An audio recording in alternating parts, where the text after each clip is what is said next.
Does the story that you just broke here with the watermark on the ballots and this being an intelligence operation, and the simple answer to this could just be no, but does this have anything to do with this story from October 30th in the Washington Post? Department of Homeland Security plans largest operation to secure U.S. election against hacking. Was this a DHS thing? Was this run by Trump separately outside of the Pentagon or the normal intelligence agencies? So that would be my first question. And then my second question is, what is Trump doing right now, do you suppose, Steve Pachinik? You hit it right on the head.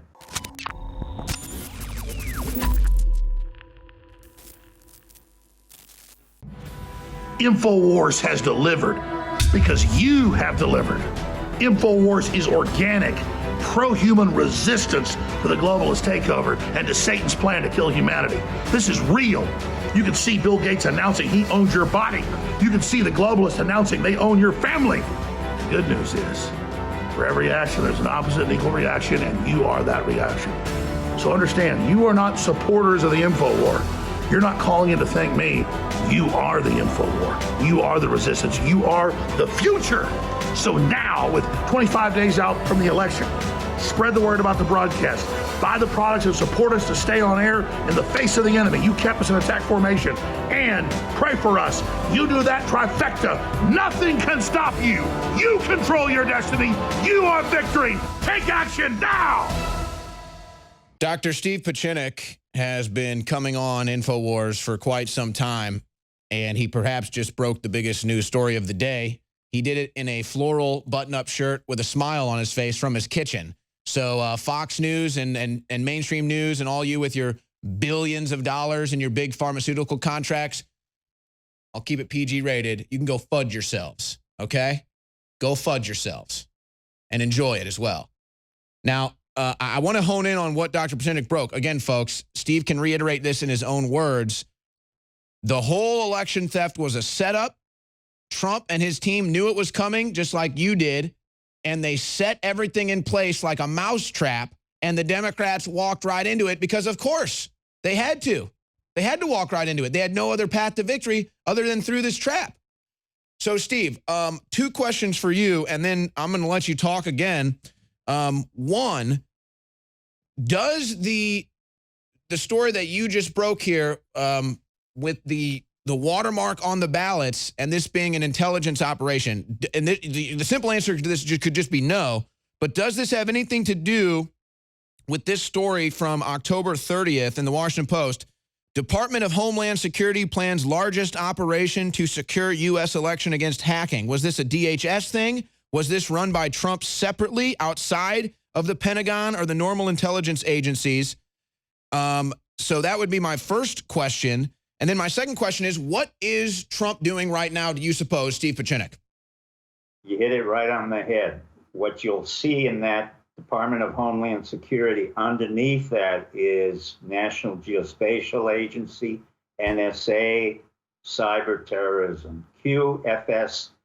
Blockchain comes out of Cyber Command, Cyber War. That's something that we've been talking about on the Alex Jones Show for quite a while, and that's when I first started to write my novel was State of Emergency, predicting exactly what would happen this time around in terms of the states violating their mandate and the federal government coming after the states. Now what's happening is the federal government will come after the individual states. It was part of the agreement that they had with Homeland Security.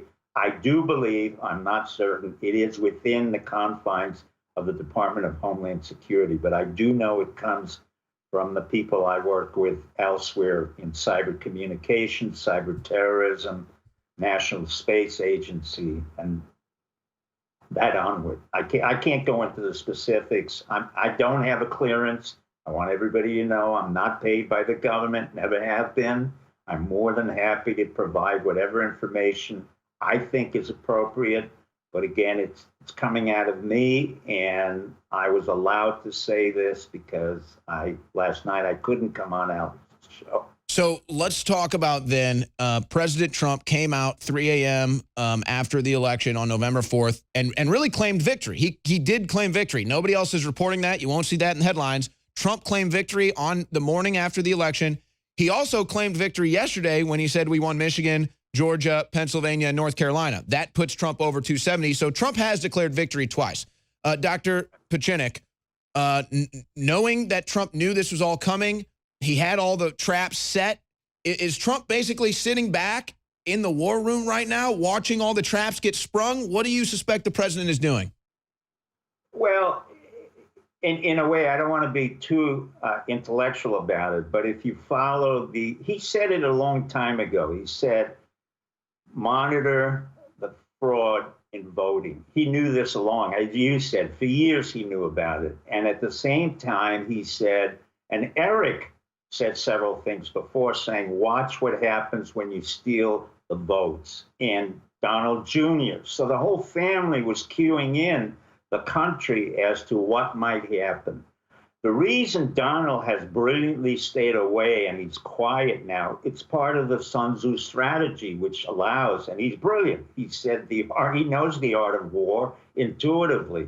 He basically allowed everybody to come forth. He knew Biden would take the initiative. He knew that Kamala Harris would be in the forefront. And he knew Biden's wife would be in the forefront. And he knew all this corruption would come out.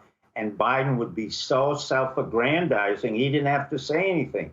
So I kind of smiled, no offense to Alex, my friend, but when Alex was frustrated a couple of hours ago, I heard, he said, where is the president? Well, he purposely stayed away. And as you know, that has to be strategic because the president has always been out there. He's been out there with tweets. Yeah, this is probably the longest we haven't heard from the president. He's going to pay a very heavy price for what he did to the president and what he's done to me and others. Dorsey will not get away with what he's done, the head of Twitter. This is not just, simple threats. In 2016, I said there would be a coup against Hillary Clinton. 2020 is another coup against the Bidens. The Democratic Party, for all practical purposes, is dead, moribund, finished. There's nothing else they can do. They've been exposed. Nancy Pelosi, Maxine Waters, Dianne Feinstein, the entire group is corrupt.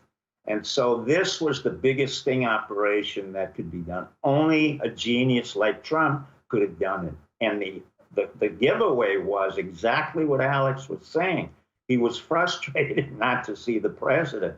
Well, the irony is when you do not see the president, that's when you have to be wary of what's about to happen. And that's the art of war by Sun Tzu. He allowed, and Trump brilliantly executed, he allowed Biden to come to the forefront. He allowed Biden to shoot off his mouth. He allowed Biden to say everything he wanted, to say all the states that he thought he won, when in fact, we've marked every ballot. We've had soldiers in 12 states. I mean, thousands of soldiers. There has been no civil uprising. There's been no civil war. And this was prepared quite a while ago. And ironically, your show was part of it. No offense. Well, I just think it's incredible because this is the least we've heard from Trump probably in 4 years. I mean, the guy, as you said, is always leading from the front. He's always leading with his face, with his voice, with his attitude, with his mojo, if you will. And to not hear from the president, this is obviously strategic. Let me ask you this short, we got 90 seconds here. Try to answer this in 90. It'll be impossible, but we're carrying over with this. Who is running this Democrat Party right now? I mean, who is running? Who is the brain trust? It's obviously not Biden. I don't think it's Obama. Is it the Chinese? Are the Chinese setting them up? No, the Chinese are not part of it. With all due respect to Chinese communism and all that, I know Chinese communism quite well. I know Xi. I've known about Mao Zedong. The real issue here is the inherent corruption of the Democratic Party and its machinery. Whether it's part of Obama, the deep state on that side, the 500 people in national security who supported Biden and Obama, you can look at those names, and they basically collectively constitute a collective consciousness in terms of corruption. But this was not something we were surprised, and this was something we were waiting for the first day that Trump came in, and he understood that. And he was warning them repeatedly. He said, vote stealing. He kept repeating it. Then Eric repeated it, and Trump Jr. So there were warnings on the horizon, but no one picked it up, thanks to his genius. So President Trump set the Democrats up, folks. They walked right into his trap. They tried to steal the election. Everybody knew they were going to do it. Of course, they had to. This is just incredible. And so, of course, they're falling apart. They have no policy. They have no record. They don't even live in reality. Their voters think there's 500 different genders. So, of course, they walked right into a trap. Brilliantly. Steve Pachenik is with us. Alex Jones coming up as well. Don't go anywhere. Election 2020 is here. And whether Trump wins or loses, we have all won by exposing the communist Chinese, by exposing the globalists, by exposing the pedophile rings, by exposing the fact this is really a fight between good versus evil. Now, I'm personally a Christian and I believe in God, and I know God's real and I've experienced it in my life. But even if you don't believe in God, it's important to recognize that there is good in this world, there is evil. And there are people out there that want to do you harm because they enjoy doing bad. And what I see happening across the spectrum of different political views is people finally get that. They finally understand that they're not being naive anymore. Don't ever project your decency and your goodness onto other people until they've proven what they stand for and who they are, or you're going to get hurt. But those of you out there that have done your own research and discovered who's good and who is faithful will then come together with those organizations and support them like InfoWars. Because without your support, InfoWars would not exist.